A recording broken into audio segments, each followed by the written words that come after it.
You know that sound a house makes when everyone pretends to be gentle? Crystal breathing. Air holding its breath. Footsteps soft as secrets. Robert Hayes paused in the hallway of his own mansion and heard it break. On your knees, a cool voice said. Say you're sorry like you mean it. In the pantry, lit by a thin strip of fluorescent light, the maid, Sophia, knelt over a spill that wasn't hers. Her hands trembled. Not from the cold marble, but from the eyes staring down at her. Those eyes belonged to Evelyn, Robert's fiancée, dressed in silver, smiling as if the reflection in the steel fridge loved her back. Please, Sophia whispered. I can clean it up. You'll beg to keep your job, Evelyn said, tilting a glass so a ruby thread ran over the rim and into the puddle. Red on white. Classic. Tell me, is humiliation new to you? Robert's chest tightened. The party in the ballroom throbbed through the walls. Laughter. A string quartet chasing candlelight. But here, the music was a heartbeat he didn't recognize, his own, angry and unsure. What would you do if you heard this in your home? Step in. Watch one more second to be sure? Have you ever needed proof for what your gut already knew? A plate slipped from Sophia's fingers and shattered, one clean crack. She didn't move, afraid of making it worse. Evelyn clapped softly. Bravo! You're an artist of accidents. Robert took one step forward. Stopped. Beat. Another voice in his head. If I speak now, it becomes a war. If I wait, I'll see who they really are. He raised his phone. Not to call security. To record. His thumb hovered. The ring in his pocket felt heavy, wrong. Enough, he whispered to the empty hall.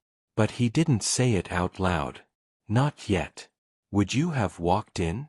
Or would you have listened one more second, just to know who you were about to marry? The chandelier in the ballroom chimed. Robert closed his eyes. And the night changed direction. The Hayes estate glowed like a lighthouse on the cliff, saffron light pouring from tall windows, violins threading the ocean breeze, laughter clinging to the hedges like perfume. Inside, staff moved with polished grace. Outside, waves spoke to the rocks and the rocks didn't answer. Robert stood in the shadowed hall, the pantry door half closed. He watched careful cruelty wear a beautiful face. Say it, Evelyn repeated, her voice a satin ribbon with a blade inside. I'm sorry, Sophia said, eyes on the floor. It won't happen again. Of course it will, Evelyn replied. People like you are patterns, not accidents. Sophia pressed her hands together to keep them still. The scent of lemons and polish hung in the air. A droplet of wine crept across the tile toward her knee like a tiny comet. From the ballroom, John, the head butler, called out orders with calm precision. Tray 2 to the balcony. Candles to the west table. Mind the draft. Robert's jaw clenched. He had built companies by reading people in 5 seconds. Contracts. Eyes. Posture. He could smell fear. He just never thought he'd smell it in his home. Evelyn, he said finally, stepping into the light. The two women flinched. Sophia scrambled to her feet, glass tinkling across the floor. Robert, darling. Evelyn switched masks mid-breath. Smile. Tilted head. Softness blooming like a light switched on. Look what your staff did. I caught her trying to hide a spill. She needs training. Sophia lowered her face. It was my fault. Was it? Robert had seen the way Evelyn tipped the glass. The casual malice.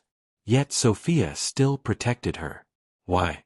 How long have you been here, Sophia? Robert asked, voice even. A little over 3 months, sir. Do you like it? She nodded once. Yes, sir. Evelyn laughed lightly. She likes everything. That's what gratitude looks like. Robert's gaze shifted to Evelyn. Something in him cooled. We can discuss this later. He turned to Sophia.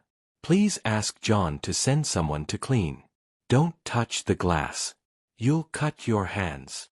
Sophia moved, small and quick, the way people move when their names don't open doors. As she slipped out, her sleeve lifted. A faint scar ran along her wrist, pale as a breath. Robert noticed. Stored it. He notices everything. That's why he's rich. That's why he's alone. Evelyn touched his arm. You came back early. I wanted it to be perfect. You wanted it to look perfect, he said, not unkindly. In the ballroom, Michael, Robert's oldest friend and attorney, caught his eye from across a tide of jewel tones and black tuxedos. Michael lifted a brow. You okay? Robert gave the smallest nod. Not yet. Let's greet our guests, Evelyn said, slipping her hand through his. Her nails were pearls. Her grip, iron. We'll have a word about staff later. This is our night. It was supposed to be.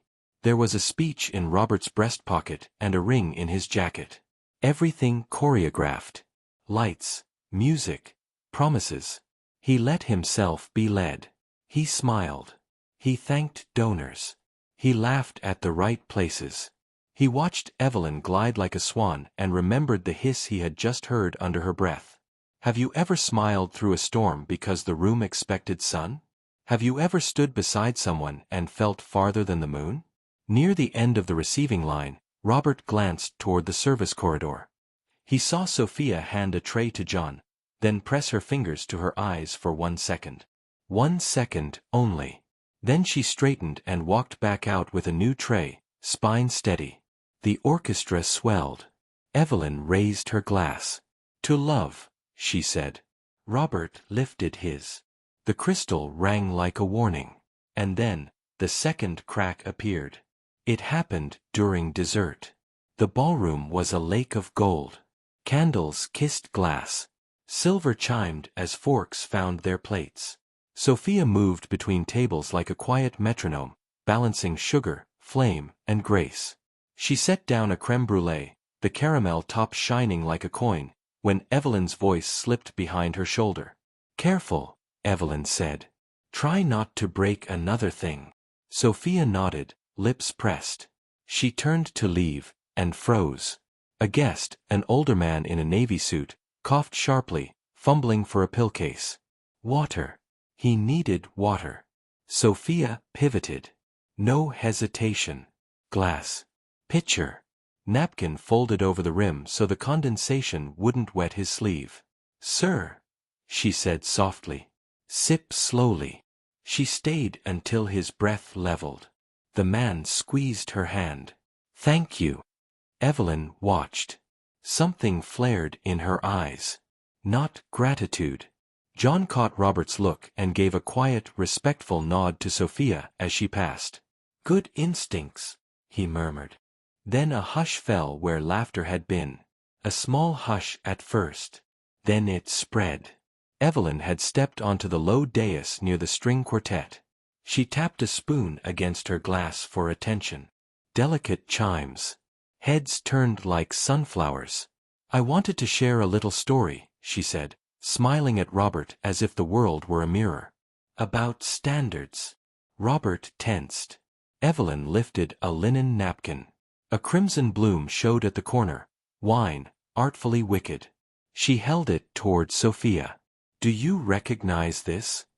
Sophia blinked, surprised. I'm not sure, ma'am.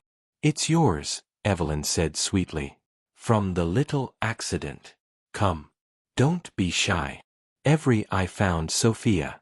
She walked forward, quiet, shoulders square. Say to our friends what you said to me, Evelyn purred. Apologize for your clumsiness. Promise to do better. It will be good for you. Silence. Even the violins seemed to blush. Robert's fingers tightened around his glass.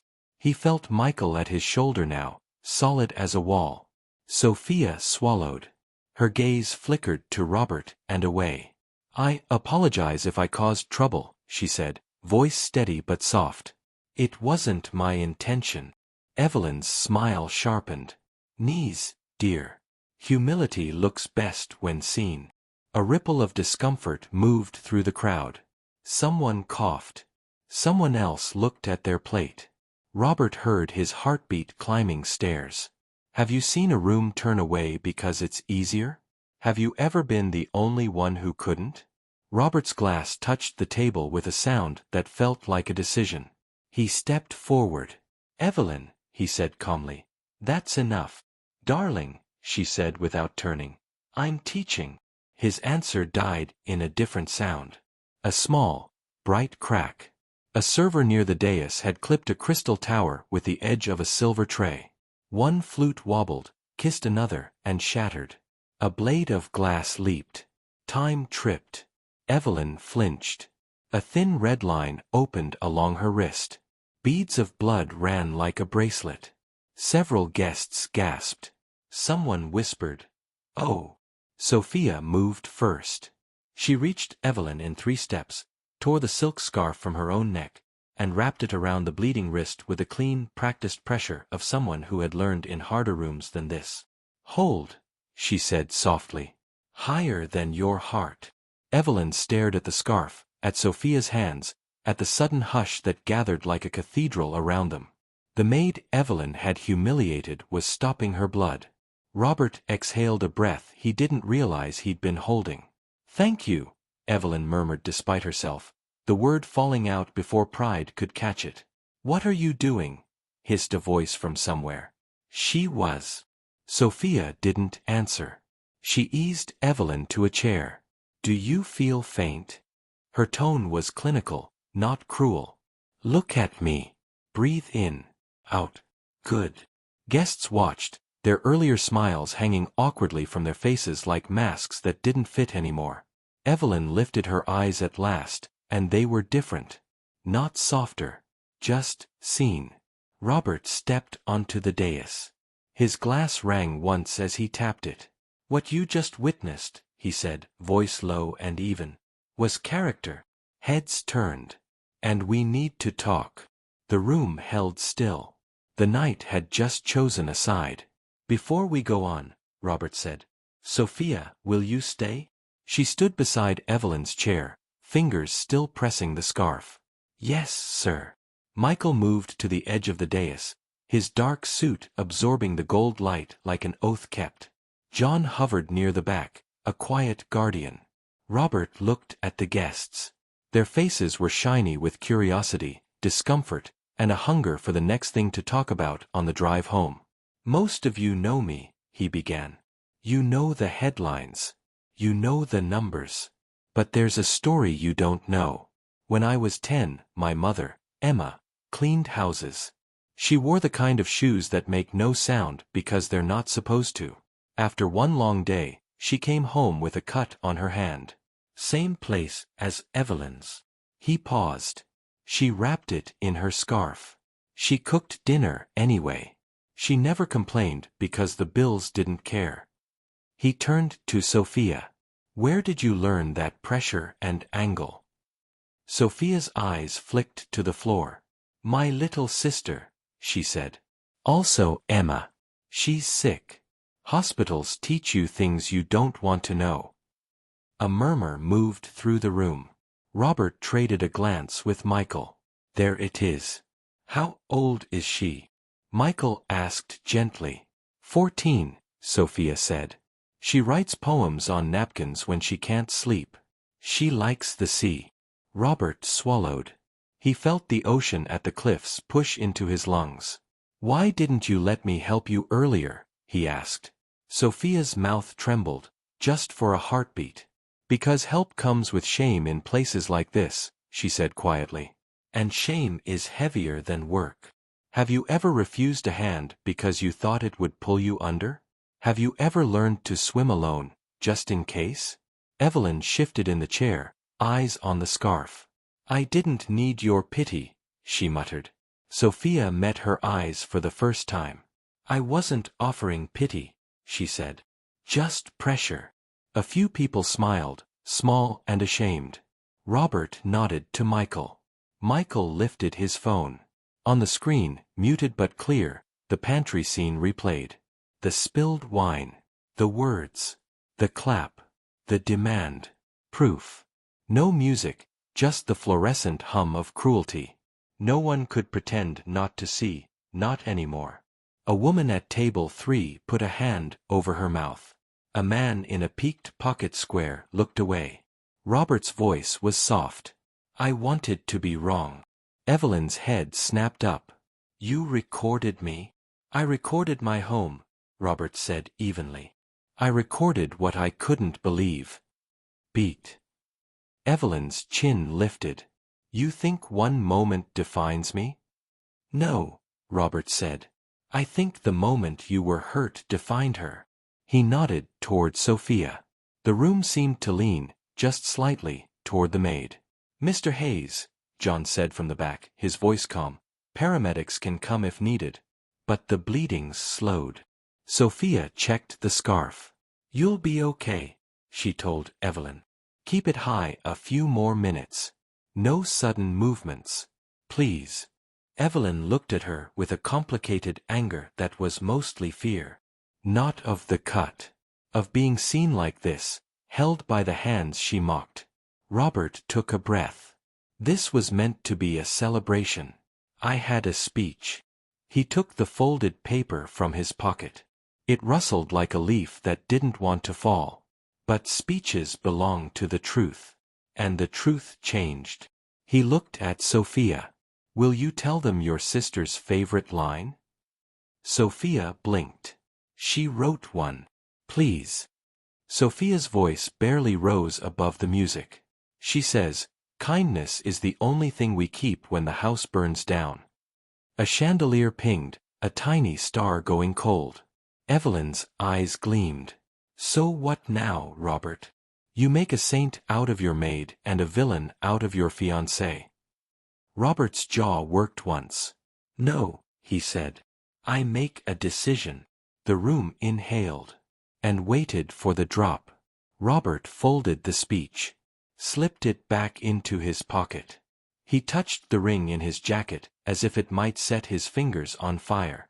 I asked Evelyn to marry me because I thought I knew her, he said. I saw elegance. Drive.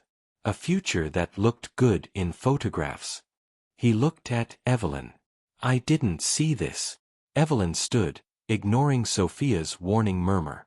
She faced the crowd, chin high, the silver of her dress catching every ounce of light. Don't be theatrical, Robert.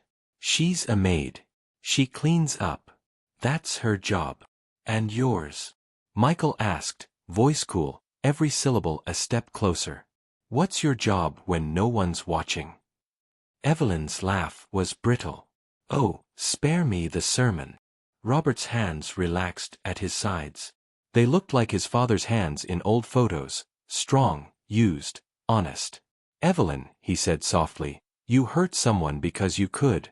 Then she helped you because she's the kind of person who can't not. Silence. The string quartet let their bows hang. The room listened. I won't marry someone who confuses power with worth, he added. A soft gasp. A clink of glass hitting a table too quickly. Somewhere, a candle guttered. Evelyn's lips parted. Are you doing this to impress them? I'm doing this to hear myself in the morning, Robert said. And to face my mother's photograph over the mantel without explaining why I looked away. He turned to Sophia. I'm sorry. For every time this house made you smaller. For the ways I didn't see. Sophia's eyes shone.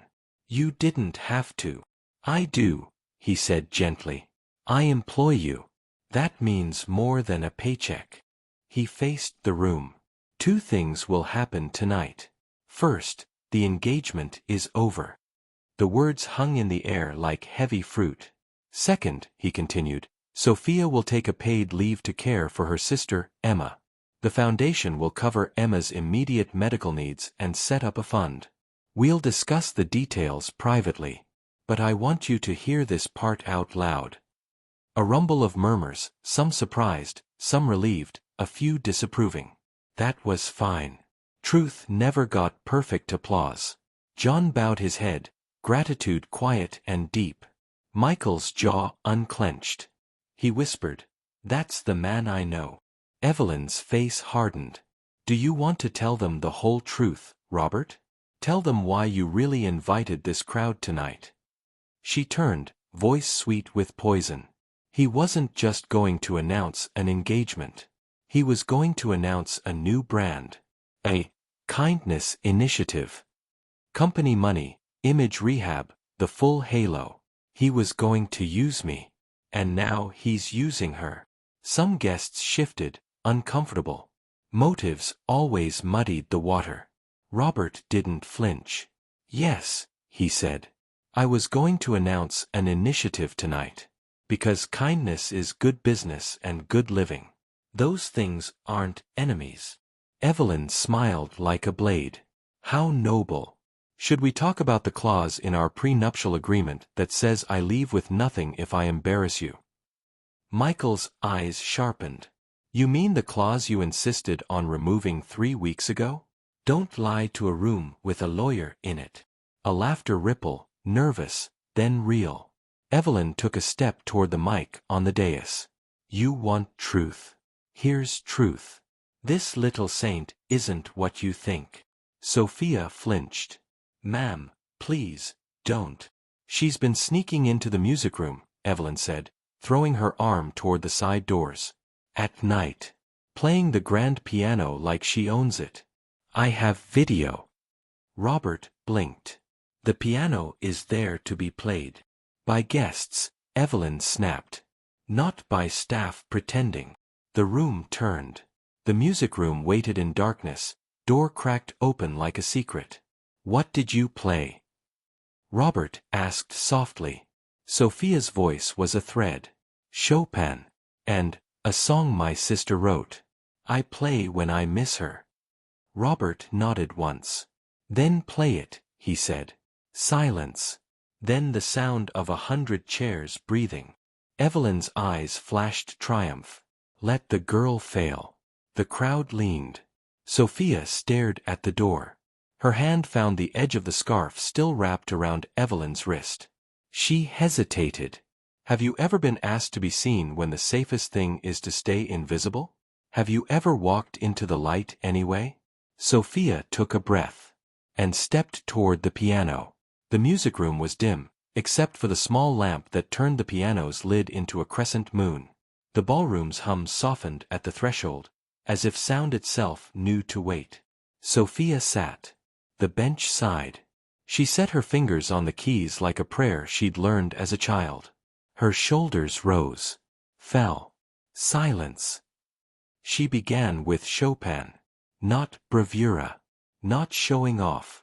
Just truth in a minor key. The left hand carried the night. The right hand lit it with stars. Notes dripped from the edges of the room, slow and clean. Conversations died like candles finding sleep. Robert stood in the doorway, the ring in his pocket now a cold coin he no longer owed to anyone. Michael's jaw relaxed. John's eyes filled without falling. Evelyn stood near the dais, the scarf at her wrist, gaze fixed and haunted by something she wasn't ready to name. You know that moment when a room forgets who is rich and who is not? When all that matters is the one thing every chest shares. Beat, beat, beat. Sophia's hands moved into a melody that wasn't Chopin. Simple. New.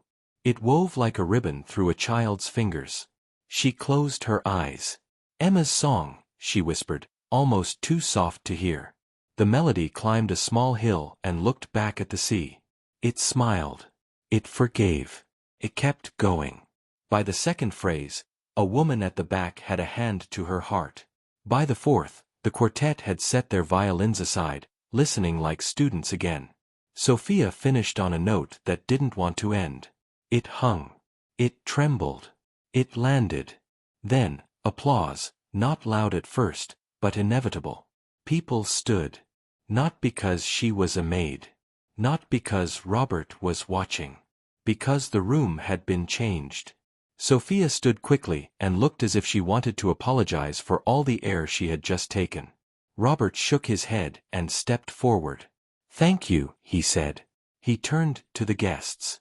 That is the sound of a person who deserves safety. Evelyn swallowed, face pale. She lifted the mic with her uninjured hand. Congratulations, she said, voice thin.